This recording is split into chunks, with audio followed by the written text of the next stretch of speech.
Mi ha appena telefonato il prefetto per confermare che la domanda è stata accolta dalla Protezione Civile Nazionale. Purtroppo le procedure sono lunghe, e nel senso che un tempo era l'ospedale militare di Padova che decideva, in questa occasione la decisione spetta alla Protezione Civile di Roma, sperando che nella mattinata di domani tutto possa essere operativo.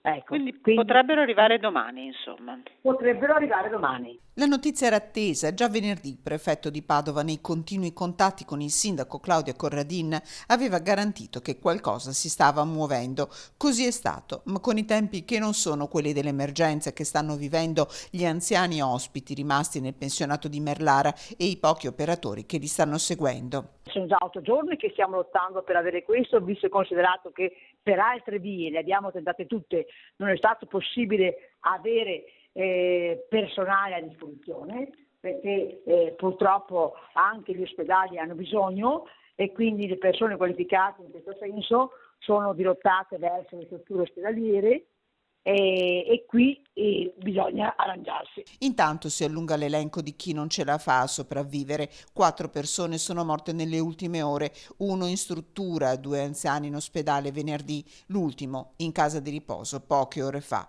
Nonni che lasciano per sempre Merlare, con loro un grande vuoto. A questa casa di riposo serve aiuto, adesso anche economico. Per questo il sindaco lancia un appello per sostenere questa struttura attraverso i canali che condivide nel suo profilo social. Noi ringraziamo tanto chi si rende disponibile a questo, perché tutto serve, magari poco, ma qualsiasi donazione è utile per questa situazione. Domenica sono attesi gli infermieri dell'esercito e operatori addetti a lavori non di assistenza. Quanti si saprà nelle prossime ore.